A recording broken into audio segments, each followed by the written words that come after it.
Okay audience પાછળ બધા જોઈ રહ્યા છે, પણ અમારી જોડે તમે બધા જોઈન કરવાનું એટલું છે કે આપણે બંને હાથથી હવામાં બુક્કા મારવાના છે. ઓકે રેડી છો? ઓહો વાહ વાહ ક્યા વાત, લાઉડ મ્યુઝિક. વાહ રંગો ચહેરો છે, બસ આમ જ તમે હસતા રહો અને દેશ માટે બસ આવી જ રીતના અવિરતપણે કાર્ય કરતા રહો તેવી શુભેચ્છા. તમામ આર્મી ઓફિસર્સ આપણી વચ્ચે ઉપસ્થિત છે, તો એમનું પણ શાલ ઓલાડીને દેવસિંહ ચૌહાણ સર સ્વાગત કરવા રાહ કરો ને, જોરદાર તાળીઓ પાડો.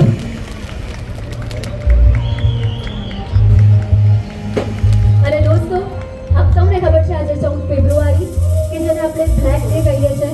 આ કાળો દિવસ હંમેશા યાદ રહેવાનો છે. વીરોના બલિદાનથી દેશ ગૌરવની સાથે હસતા હસતા એ શહીદોને દેશ હંમેશા નમન કરે દિલથી. અને એમના માટે શહીદ માટે કહેવાય કે વતન માટે જેણે લોહી વહાવ્યું છે, એમની યાદમાં આજે આખું વતન રડવા માટે. સેન્સર શ્રી દેવસિંહ ચૌહાણ સર, આપને પણ હું હવે માઇક આપવા માંગીશ ને આપ પણ બે શબ્દો. ભારત માતા કી વંદે.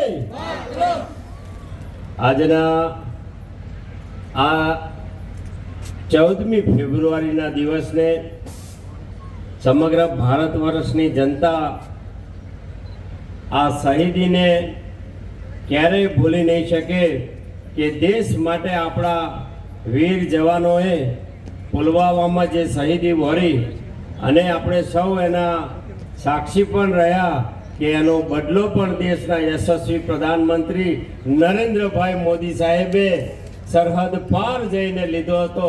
એ ઘટનાને આપણે હંમેશા યાદ કરીએ છીએ, પરંતુ નવી પેઢી કદાચ 14મી ફેબ્રુઆરીને જે રીતે મનાવે છે અને જે રીતે આ ગૌરવની ઘટના, અને એક રીતે કહી શકાય કે આપણા માટે એક એવી ઘટના, દેશભક્તિ માટેની આ ક્ષણ છે કે જેને આપણે ખૂબ ભાવનાત્મક રીતે વાત કરીએ તો એના વિશે વાત કરવી આ નવી પેઢી માટે કદાચ એવું લાગે, પરંતુ આજે આપણે જે સુરક્ષિત છીએ, આપણું પરિવાર સુરક્ષિત છે, તો આવા આપણા શહીદ અને એના પરિવારજનોને પણ યાદ કરીએ છીએ ને આવા આપણા રિટાયર્ડ સૈનિકો કે જેમણે પોતાનું આખું જીવન દેશની સુરક્ષા માટે સમર્પણ કર્યું છે, એનું સન્માન આજે થઈ રહ્યું છે.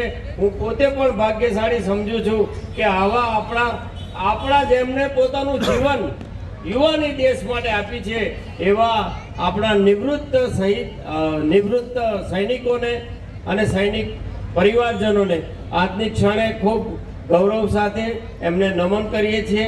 એમને ખૂબ આપણે શુભકામનાઓ પાઠવીએ કે આપે દેશ માટે જીવન આપ્યું છે, હજુ પણ આપ દેશ માટે કામ કરતા રહો અને ઈશ્વર આપણને એવી શક્તિ આપે. આપના તરફથી અમને સૌને આશીર્વાદ મળતા રહે અને આપનું માર્ગદર્શન મળતું રહે. આપે તો આખું જીવન આપ્યું છે, પણ આવનારા સમયમાં અમે પણ આપના માટે કંઈક કરવા માટે ઈશ્વર અમને શક્તિ આપે તો અમે હંમેશા આપની માટે તૈયાર છીએ, આપની સાથે છીએ. આપ પણ મને યાદ કર્યો. આપ સૌનો ખૂબ ખૂબ આભાર.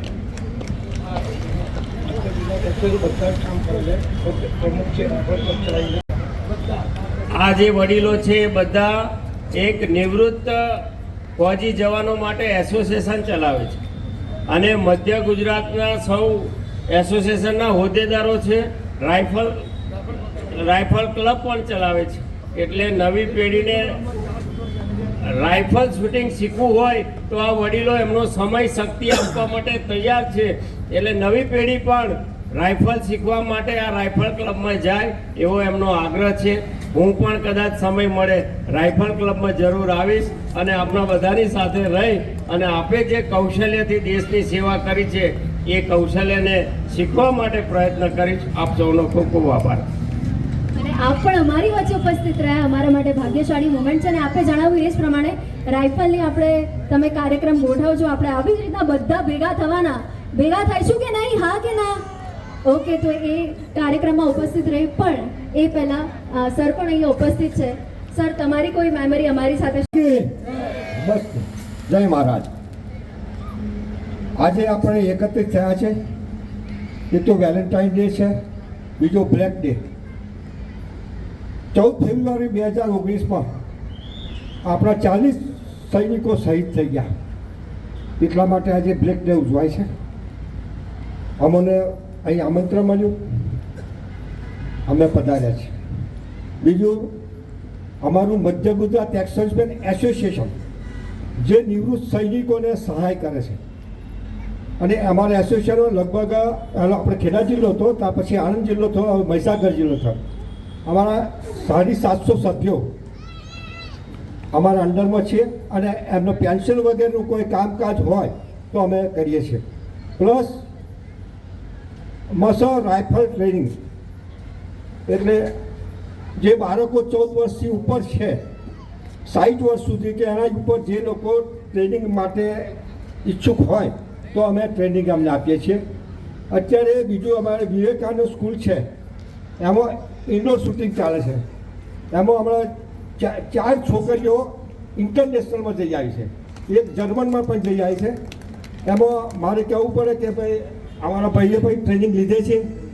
કિશનભાઈ ટ્રેનિંગ આપે છે, આપણા વિશાલભાઈ દેસાઈ એ પણ ટ્રેનિંગ આપે છે. એટલે અમે આવી રીતે કરીએ છીએ. લગભગ 12 વર્ષથી અમે ચાલુ કર્યું છે, અને અત્યાર સુધી 700 છોકરાઓને અમે ટ્રેનિંગ આપી છે. બરાબર.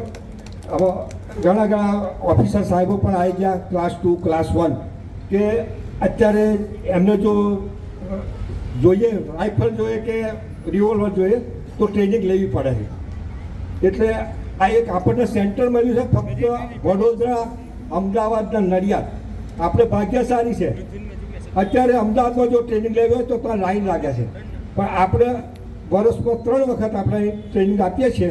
જ્યારે છોકરાઓ ભેગા થાય તો દિવાળી ઉપર, ત્યાર પછી ઉનાળામાં પણ આપી જાય. વચ્ચે ટાઈમ મળે તો છોકરાઓ વધારે ભેગા થાય તે રીતે આપીએ છીએ. એટલે જે છોકરાઓ માણસ ઈચ્છે તો અમારો જરૂર સંપર્ક સાથે. વિવેકાનંદ સ્કૂલમાં સવારે 9 થી 12 અને સાંજે પણ ટ્રેનિંગ લેશે છોકરા. જય હિન્દ. ભારત માતા કી જય. મને આજે ખબર પડી હો, કારણ કે એક્ટિવિટી ખ્યાલ નથી.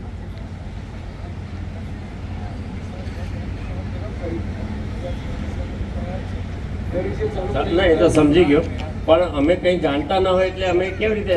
પણ આજે મેં જાણ્યું છે, એટલે રાઇફલ ક્લબ એસોસિએશનને મારી તરફથી મારી ગ્રાન્ટ 5 લાખ રૂપિયાની જાહેરાત કરું છું.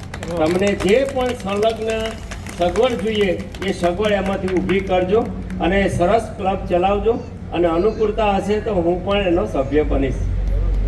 Thank you.